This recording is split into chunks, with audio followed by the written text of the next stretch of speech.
시청자 여러분 안녕하십니까? TJB 8시 뉴스 시작합니다. 오늘은 봄철에 들어선다는 입춘이었지만 날씨는 한겨울로 돌아간 매서운 한파가 찾아왔습니다.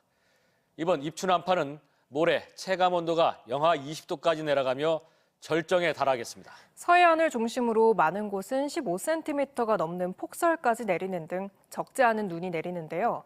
곳곳에 빙판길도 예상돼 교통에 각별한 주의와 함께 농가에서는 시설물 피해가 없도록 미리 잘 대비하셔야겠습니다. 조형준 기자입니다. 공주 동학사 인근 계룡산 국립공원. 눈 덮인 바위들 사이로 얼음장처럼 차가운 계곡물이 흐릅니다. 햇볕이 잘 들지 않는 이런 산 골짜기에는 여전히 연휴 기간 쌓인 눈이 그대로 얼어 있어 마치 한겨울의 설산을 연상케 합니다. 절기상 봄이 시작된다는 입춘이 무색할 정도로 추운 날씨에 방한 용품들로 중무장한 등산객들도 눈에 띕니다. 두꺼운 외투는 물론 모자와 장갑, 신발엔 겨울 산행을 위한 눈길 덧신까지 잊지 않고 착용합니다. 이게 특히 머리를 여기가 추우면 안 되니까 목하고 머리를 이제 보호해주는 그런 옷을 입고 왔습니다. 지금 산 위에 올라가면은 지금 여기는 그래도 아마 영하 한 10도 가까이 갈 거예요. 대전과 세종, 충남 내륙을 중심으로 한파주의보가 내려진 가운데 계룡산의 아침 기온이 영하 10.1도까지 떨어지는 등 입춘 한파가 찾아왔습니다. 특히 강풍까지 불며 체감 온도는 더 낮아 한낮에도 영하권 추위가 이어졌습니다. 이번 추위는 체감 온도가 영하 20도 가까이 떨어지는 수요일 절정에 이를 걸로 보입니다. 북서쪽에서 불어온 찬바람의 영향으로 서해상에 눈구름이 발달하면서 충남 서해안에는 수요일까지 최고 15cm 이상 폭설이 예보됐습니다. 태안과 보령, 서천에 대설 예비특보가 내려진 가운데 곳에 따라 시간당 1에서 3cm의 강한 눈이 쏟아지는 곳도 있겠습니다. 충남 서해안에는 시간당 1에서 3cm의 많은 눈이 내릴 것으로 예상되면서 비닐하우스 붕괴 등 눈으로 인한 피해가 없도록 각별히 유의하기 바랍니다. 기상청은 이번 주 내내 강추위가 이어진 뒤 다음 주 중반 평년 기온을 회복할 걸로 내다봤습니다.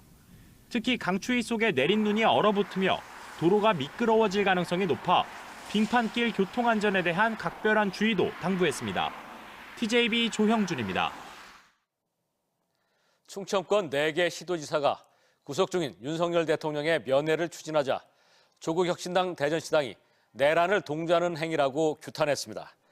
조국혁신당 대전시당은 대변인 명의의 논평을 내고 국민의힘 4개 시도지사가 윤석열 대통령을 면회하겠다고 나선 것은 단순한 방문이 아니라 내란 행위를 옹호하겠다는 정치적 선언이나 다름없다고 비판했습니다. 더불어민주당 대전시당도 논평을 통해 단순한 정치적 의견 표명을 넘은 정치적 탈선이며 법치주의의 근간을 뒤흔드는 중대한 도발이라고 비판했습니다. 더불어민주당 대전시당이 최근 대전시 인사에 대해 돌려막기와 측근 인사의 전진 배치로 공직사회 공정성과 신뢰를 훼손한 인사 참사라고 비판했습니다. 민주당은 대전시가 지난해 중구청장 보궐선거에서 낙선한 이동환 전 중구 부구청장과 국민의힘 국회의원 당내 경선에서 탈락한 이태구 전 행정부시장을 각각 과학산업진흥원장과 과학부시장에 임명한 것이 대표적인 사례라며 공직을 사유화하고 시민을 우롱하는 돌려막기 인사를 중단하라고 촉구했습니다. 이에 대해 인사위원장인 유두건 대전시 행정부시장은 이번 인사는 업무 연속성과 조직 운영 안정에 초점을 맞췄다고 밝혔습니다.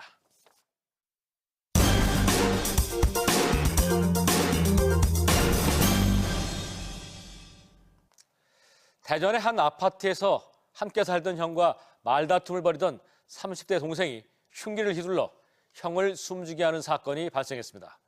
또 이 사건이 발생한 같은 날 새벽에는 50대 남성이 동거인과 정치 문제로 다투다가 격분해서 동거인에게 흉기를 휘둘러 중상을 입히는 등 설 연휴 기간 가족이나 지인 간에 강력 사건이 잇따랐습니다. 별것도 아닌 말다툼일 수 있는데 목숨까지 앗아갈 정도로 우리 사회에 정신적 병폐가 드러난 사례라서 안타깝기만 합니다. 전유진 기자의 단독 보도입니다.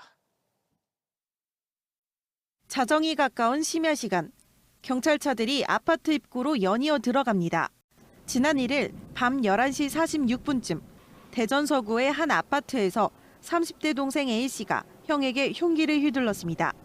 구급대가 도착했을 때 현관 앞에 누워있을 때 다량에 줄여있고 좌측 가슴에 흉기에 찔린 형은 병원에 이송됐지만 결국 숨졌고 범행 직후 스스로 119에 신고한 A씨는 현장에서 경찰에게 체포됐습니다.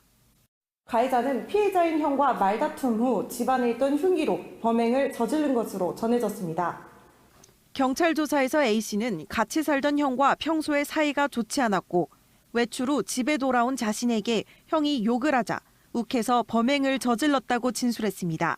대전 서부경찰서는 A씨에 대한 구속영장을 신청했고 CCTV와 탐문수사 등을 통해 자세한 범행 경위를 조사하고 있습니다. 같은 날 새벽 대전 서구 도안동에서도 함께 사는 지인에게 흉기를 휘둘러 중상을 입힌 50대 남성이 경찰에 붙잡혔습니다. 구속된 남성은 정치와 종교 이야기를 하다 말다툼이 격해져 범행했다고 경찰에 진술한 것으로 알려졌습니다. 전문가들은 올해 설 연휴가 최장 열흘에 달해 같이 시간을 보내야 하는 기간이 길어지면서 가족이나 동거인들 사이에 우발적 강력범죄 가능성이 높아졌다고 분석했습니다. 어쩔 수 없이 사람들이 만나고 사실 그 기간이 길어지다 보면 감정 조절의 문제라든지 이것이 충동적이고 매우 우발적으로 분노 표현이라든지 다른 이제 상황적인 이유로 인해서 살인 사건으로 연결이 된 거지 의도된 살인 사건 같지는 않고요. 즐거운 일만 가득해도 모자랄 설 연휴가 가족, 지인들을 상대로 한 강력 범죄들로 얼룩지면서 씁쓸함을 안겨주고 있습니다. TJB 전유진입니다. 경찰이 대전과 세종, 충남 지역에 초등학교 입학 예정인 아동 22명에 대한 소재가 파악되지 않아 수사에 나섰습니다. 교육당국이 지난달 초등학교 예비 소집을 진행한 결과 대전에서 5명, 세종에서 3명, 충남 25명 등 총 33명의 소재가 밝혀지지 않아 경찰 조사 결과 10명은 해외에 체류 중이었고 1명은 천안에서 아산으로 주소지를 옮긴 것으로 확인됐습니다. 경찰은 나머지 아동 대다수도 부모와 해외 체류 중일 것으로 보고 정확한 소재지를 확인하고 있습니다. 다음 소식입니다. 세계적인 경기 침체 속에서도 충청남도가 지난해 수출 전국 2위와 또 무역수지 흑자 전국 1위 자리를 탈환했습니다. 주춤했던 마무리 반도체, IT 분야 등 수출 증가와 함께 충청남도의 공격적인 해외 마케팅 지원이 효과를 봤다는 분석입니다. 조혜원 기자입니다. 아산 도구온천수를 활용한 화장품으로 K-뷰티 세계화를 선도하고 있는 충남의 한 중소기업. 2015년 창업 이후 해외 21개국에 수출하며 2023년 18억 원의 매출을 기록했습니다. 현지 파트너십 강화를 통한 시장 개척 등 충남도의 적극적인 마케팅 지원이 해외 시장 진출에 큰 도움이 됐습니다. 충남도나 경제진흥원에서 이렇게 지원해줬던 다양한 수출 관련한 마케팅이라든지 지사화 사업이라든지 수출 단체 전시회 아니면 시장 개척단 다양한 지원 사업들을 통해서 지금 성장하는 데 있어서 가장 큰 원동력이 되지 않았나.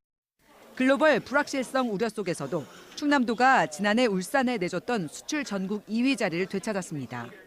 수출액은 총 926억 100만 달러로 2023년에 비해 16.6% 증가한 규모로 경기도 다음입니다. 충남도의 주력 수출품인 메모리 반도체가 341억 6,900만 달러로 전년보다 65.1% 증가하며 수출 상승을 견인했습니다. 무역 수지 흑자액도 514억 6,100만 달러로 울산을 제치고 전국 1위를 기록했습니다.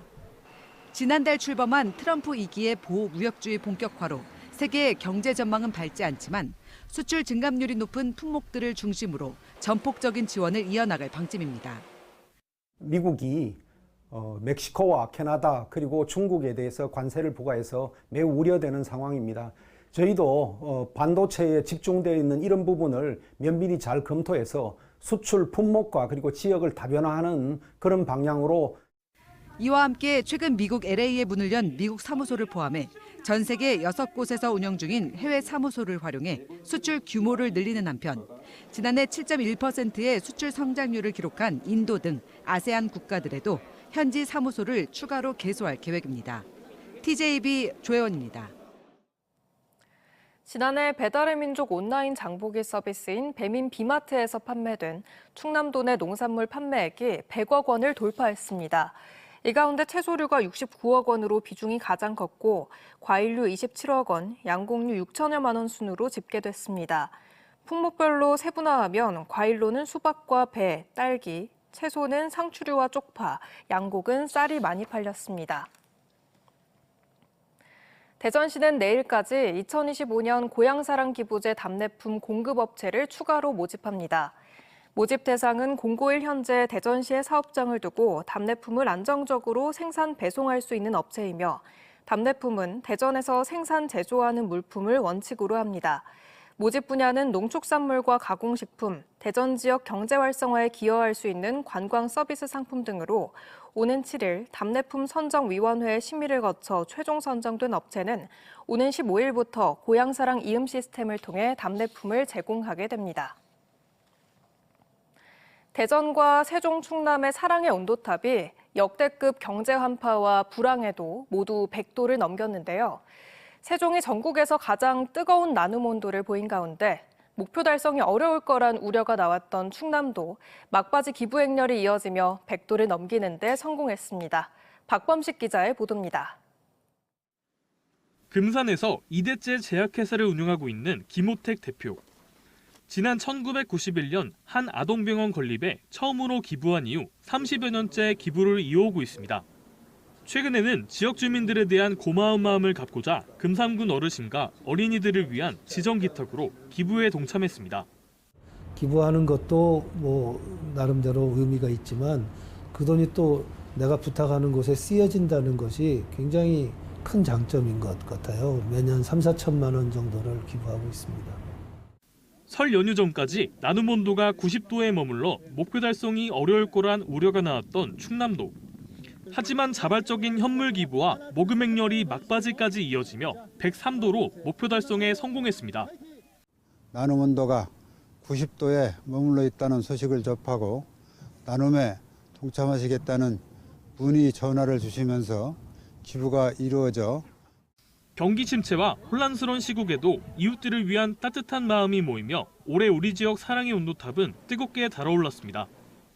대전도 캠페인 시작 51일 만에 68억 원을 모금하며 일찌감치 목표를 조기 달성했고 세종은 희망 나눔 모금 시작 이래 가장 많은 정성이 모아지며 나눔 온도가 148도까지 치솟아 전국 1위를 기록했습니다.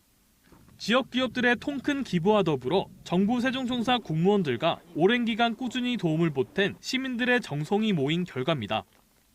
그 어린이부터 연세 많으신 어르신들까지 십시일반 이렇게 기부를 많이 해주셔서 올 연말 목표액을 달성한 것 같습니다. 하여튼 시민들의 온정으로 모인 성금은 저소득층과 독거노인, 한부모 가정 등 취약계층의 기초생계와 교육, 의료 지원에 쓰이며 기부 내역 조회는 사랑의 열매 홈페이지에서 확인할 수 있습니다. TJB 박범식입니다. 2025년 한국 수어의 날을 맞아 농인을 포함한 사회적 약자들의 디지털 정보 접근성을 높이기 위한 시연이 지능형 무장애 서비스 전문 기업인 멀틱스 제품 전시관에서 열렸습니다. 행사에서는 수어의 날 기념식과 함께 한국 수어를 포함한 무장애 기술 및 서비스에 대한 시연을 비롯해 사회적 약자의 디지털 정보 접근성을 높이기 위한 의견을 수렴하는 토론이 진행됐습니다.